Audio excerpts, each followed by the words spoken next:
Hey, I was just wondering if you could take us back over the last, couple weeks, what this has been like, and have the players been able to use this time to develop, even though there's been a lot of disappointments not getting to play?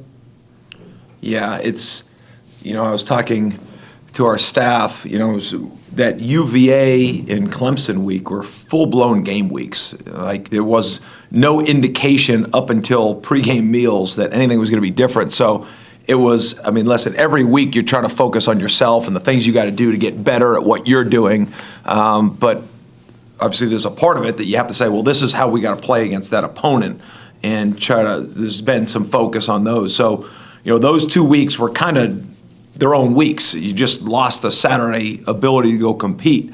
So then you'd restart the week. Going into this week, obviously we got the news a little bit earlier last week that it was going to be a different style week with no opponent at the end of the week. So, I would say this past week was a little bit different, but the other 2 weeks were just typical game weeks with the loss of Saturday. So, it's been, obviously different, and just trying to focus on the now with all these guys, and that's trying to been, the laser focus that we've tried to have each week, but especially last week. Next will be Kurt Weiler from Tallahassee Democrat.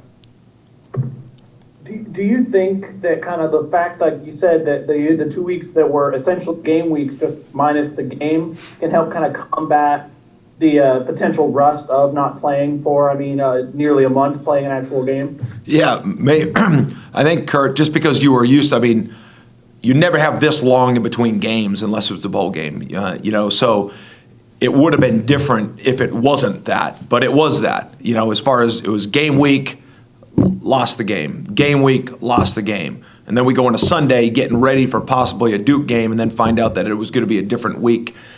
So really it played into maybe one bye week, and now we're just transitioning. But obviously being on the grass, live tackling, playing, a conference opponent or a game, definitely that's been a different thing we've had to deal with. But I really like the energy of the guys, especially last week, with the numbers that we had, and come back and try to get back focused on their improvement. Next will be Aslan Hajavandi from Warchant. Coach, I guess what's sort of like the push-pull right now at this point of staying the course, staying consistent on message, but also realizing that things have to get better, and trying to maybe not do things differently, but maybe message differently, or do anything, I guess, different? Yeah, from a message standpoint, we're not changing the course. The focus is to be as good as we can be at everything that we do every single day, and to show up and be the best we can be every single day. And, I think that's the push from the coaching staff to our players, from our academic staff to our training staff, from Coach Norvell all the way down. As far as it'd be great consistently if we could get that done on the field, and that's obviously been a piece of the focus. And we've had some movement of guys, in different positions. That's something that obviously has settled down a little bit now. Now it's the availability of who's going to be there, and you start making the moves. But it's just locking in on doing the things better. And obviously now you get into a game week, and obviously it changes slightly based on the opponent you're going to play. But it's definitely been a year that's moved in a bunch of different directions. But as far as the lane that we're trying to keep our guys in, and the vision of this program from Coach Norvell all the way down, that's been as consistent as we can be, and we try to be very demanding on that. Next is Bob Ferrante from the Osceola. Hey, Coach, curious for your thoughts on Duke. Obviously, they didn't score any points over the weekend, but just what you've seen from them maybe the last few games as you've been studying film. Yeah, I think, Bob, thanks. I think the quarterback's a talented player, but, their Achilles heel is, they've turned the ball over more than anybody in the country. And, I think they've got some good players on the perimeter. I think the tailbacks, they've got a back that averages 6 yards a carry. I think the quarterback has good throws in him, has delivered, but, they've had breakdowns, whether it's up front, whether it's been drop balls, whether it's been on a big run, a fumble. You name it. Anytime you turn the ball over, it's going to be hard to win football games. But they've shown the ability to run the ball really consistently. They've shown the ball to throw the ball really consistently. And any time a team has the ability to do either, obviously that offers a challenge. But, I mean, we've got to do a really good job, especially up front, establishing a line of scrimmage. I think where they've had their issues, like I said, holding on to the football, being consistent within their drives, but there is talent on that roster. And, our job right now is just trying to make sure that we can maximize the guys that we have on the roster right now and using them the best way we can. We'll go back to Ira. We didn't talk to you last week, but Coach Norvell had some really nice things to say about Asante and the year he gave you guys. I was wondering if you could just reflect a little bit on playing a game without him, and then also how the other corners have maybe responded. I know you're shorthanded there, but what have you seen from them over the last week or so? Yeah, well, I enjoyed our year with Asante. I mean, he was a pro as far as how he operated. Obviously, you never, bank on the season going the way it would and being extended and all the things that come in. So, you can't really say this is how I think it should go or not go. This is a different year in everything. But he gave us everything he had. He fought, and I think our players have great amount of respect for him as well to our coaches. And, I think, listen, when you come to Florida State, our goal is for you to develop in all ways.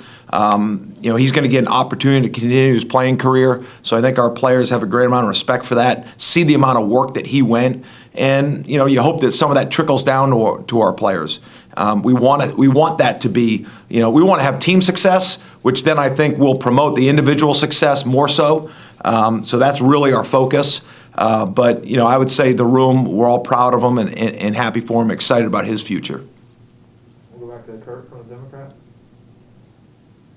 Along those lines, you talked about Asante, a number of other guys kind of no longer with the team for one reason or another, who probably didn't factor into the long-term future. What do you think that can do just for putting out a defensive depth chart that's probably going to look a lot like what you might have heading into 2021 over these last couple games? Yeah, I mean, Kurt, obviously this season it's magnified with people in and out of the lineups.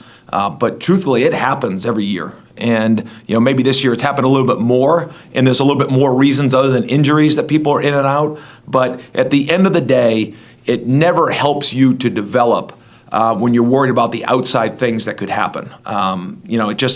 It pulls away from really the focus and the narrow scope that you need to have, which is to really focus on your individual growth within a team atmosphere. And, some guys will get a little bit more opportunities. Some guys maybe even get less opportunities as the depth chart gets moved around.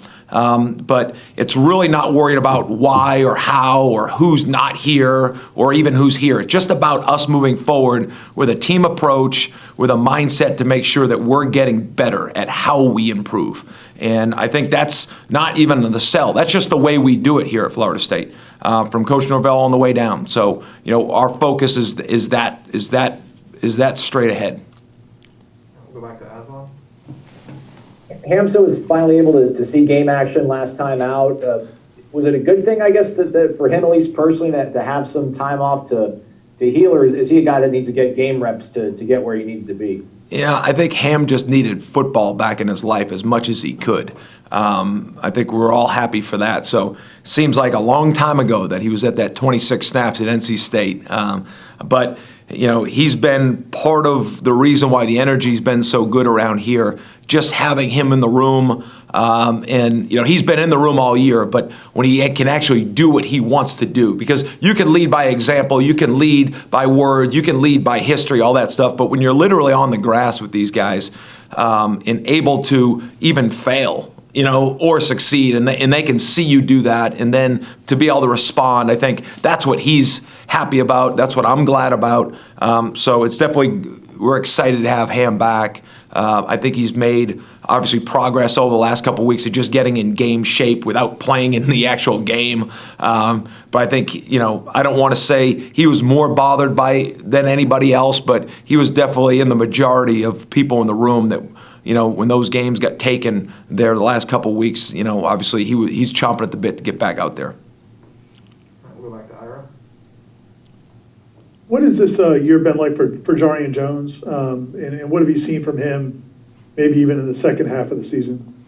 Yeah, well, Jarion's fought through some injuries as well. He's missed game, he's missed practice time, but he has been consistent in his love for football. And I'll give him that. I thought last week was really good. In the practices that we had, he was one of the corners that we had out there that we could really focus on his details. And, he's somebody that wants to be good. He's working at it.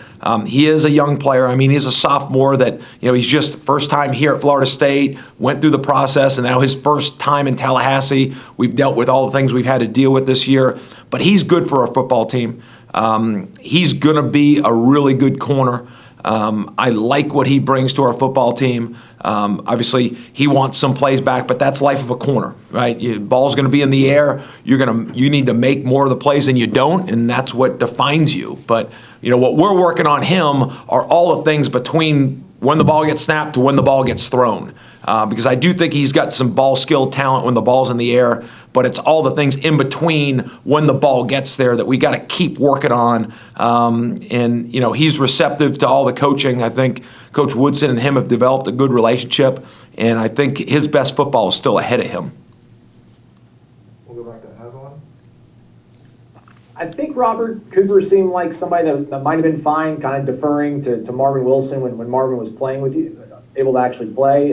Have you seen any kind of growth in Robert lately, and maybe him just kind of embracing a different kind of role with Marvin having now, being gone? Marvin's gone, but he's still around. So he's still part of the team, and he's still involved. And to be honest with you, practices, meetings, he's day to day. But that group, we've had, between obviously Coop's the elder statement in there now, but, Dennis Briggs coming back halfway through, Fabian being a first-year player here, but, he was in and out of the lineup. But I think when we've seen him be able to get the practice weeks in, we've seen that show up on Saturdays. So that's been helpful. So there's been some development in that group with Marv being out. But again, it feels like it's been a long time ago, but, we really haven't had many games without him yet. So, the NC State game I thought was one of our better technique games inside. There were some plays we left out there, but, I think Coop and the rest of those guys, are anytime you lose a good player, it's about filling in those gaps, with the plays, but also, as you're saying, just the leadership and the things that need to be had. So I think it's a group effort right now up front. All right. Thank you, Coach. Thanks, guys.